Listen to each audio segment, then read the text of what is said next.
आगामी स्थानिक स्वराज्य संस्थेच्या निवडणुका जिंकण्यासाठी लढू आणि विधानसभेचा पराभव पुसून टाकू असा विश्वास माजी आमदार संजय जगताप यांनी व्यक्त केलाय। सासवड येथे आमदार संजय जगताप यांनी आभार मेळाव्याचं आयोजन केलं होतं आणि यावेळी ते बोलत होते। येणारी वर्ष तुमची असून स्थानिक स्वराज्य संस्थांमध्ये तुम्ही दिलेल्या उमेदवाराला निवडून आणण्याचं काम करणार आहे। पराभव झाला असला तरी जनतेने 1 लाखाहून अधिक मतदान करून भक्कम साथही दिली आहे। यापुढे सामाजिक कामांच्या माध्यमातून जनतेची कामे करू। महाविकास आघाडीच्या घटक पक्षातील सर्व नेते कार्यकर्त्यांनी परिश्रम घेतलेत, त्याबद्दल सगळ्यांचेच आभार मानण्यासाठी या मेळाव्याचं आयोजन करण्यात आलं असून हा पराभव ही आगामी निवडणुकांची नांदी आहे, असंही आमदार संजय जगताप यांनी म्हटलं। जिल्ह्यात निवडणुकीदरम्यान जळगाव शहरातील अपक्ष उमेदवाराच्या घरावर मतदानाच्या 2 दिवस आधीच गोळीबार करण्यात आला होता। मात्र या गोळीबाराचा तपास खबऱ्यांच्या माहितीवरून काढण्यात आला। अपक्ष उमेदवारच यात सहभागी असल्याचं निदर्शनास आलं। त्यानंतर तिघांना पोलिसांनी अटक केली आहे। जळगावातील अपक्ष उमेदवार शेख अहमद शेख हुसेन गुलाम यांच्या घरावर गोळीबार झाल्याची घटना घडली होती। 18 नोव्हेंबर रोजी पहाटे 4 वाजण्याच्या दरम्यान ही घटना घडली होती।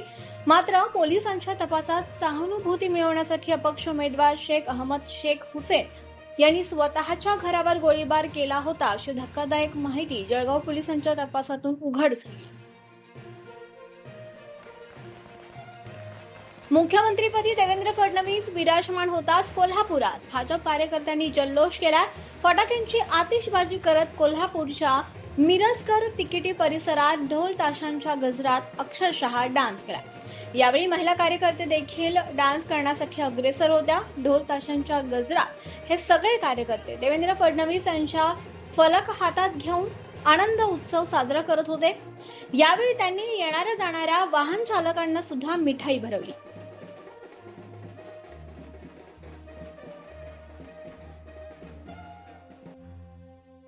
हात चलाकी करत एटीएम कार्ड बदलून आर्थिक फसवणूक करणाऱ्या 3 सराईत गुन्हेगारांना स्थानिक गुन्हे शाखा व पालघर पोलिसांनी अटक केली आहे। पालघर, ठाणे, नागपूर अशा विविध ठिकाणी आरोपींनी एटीएम कार्डद्वारे आर्थिक फसवणूक केली असून चौकशीत अटक आरोपींवर विविध पोलीस ठाण्यात 19 गुन्हे दाखल असल्याचं देखील निष्पन्न झालं। पालघर शहरातील बँक ऑफ इंडियाच्या एटीएम मध्ये भगवान हातेकर पैसे काढत असताना त्या ठिकाणी 3 अनोळखी इसम आले। हातेकर यांना विश्वासात घेऊन तुम्हाला पैसे काढून देतो असं सांगत त्यांचे एटीएम कार्ड घेतलं। त्यानंतर हात चालाकी करून दुसरं एटीएम कार्ड हातेकर यांना देण्यात आलं। आरोपींनी हातेकर यांच्या बँक खात्यातून 50,000 रुपये एटीएम मधून काढले आणि त्यांची फसवणूक केली। या प्रकरणी पालघर पोलीस ठाण्यात गुन्हा दाखल करण्यात आला।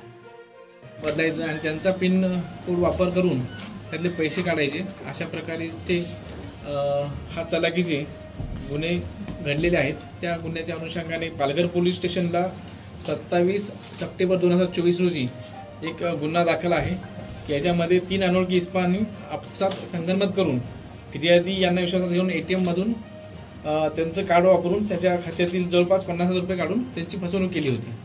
हा गुन्हा दाखल झाल्यानंतर आमचे LCBचे पथक बऱ्याच ठिकाणी त्यांनी माहिती घेतली, तर अशा प्रकारचे गुन्हे ज्या ठिकाणी घडलेत तर त्याबद्दलचं एक अनालिसिस करून अशा प्रकारचे गुन्हे कुठे घडलेत किंवा अशा प्रकारचे आरोपी कुठे असतील तर त्या अनुषंगाने एक आपले बातमीदार त्यांच्याकडून माहिती मिळाल्यानंतर उल्हासनगर आणि टिटवाळा परिसरामधले काही आरोपी यामध्ये असण्याची शक्यता आहे।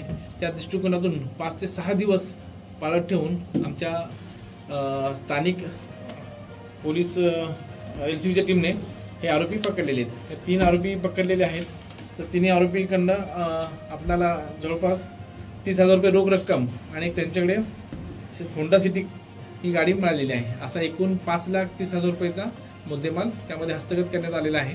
आणि अशाच प्रकारचे तपासामध्ये की अशाच प्रकारचे गुन्हे त्यांनी करण्याची त्यांची एक MOB दिसून येते। तर त्या अनुषंगाने पालघरला 3 गुन्हे आहेत आणि नागपूर ग्रामीणचा एक गुन्हा आहे आणि ठाणे सिटीमधले गुन्हे आहेत।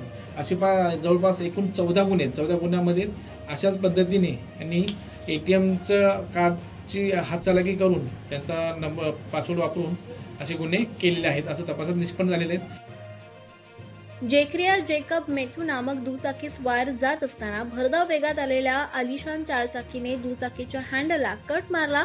पुढे जाऊन दुचाकीस्वाराने याचा जाब विचारला असता 4चाकीमधील तिघांनी दुचाकीस्वार जेक्रिया याला बेदम मारहाण केली। दुचाकीस्वार 4चाकी वाहन पुढे जाऊ देत नसल्यानं बोनेटवरून त्याला फरफडत नेलं आणि दैव बलवत्तर म्हणून त्याच्या जीवावर ते बेतलं नाही. त्या तरुणाच्या फिर्यादीवरून 4चाकीमधील हेमंत म्हासाळकर, कमलेश पाटील आणि प्रथमेश तराळे यांना तिघांनाही अटक करण्यात आली आहे.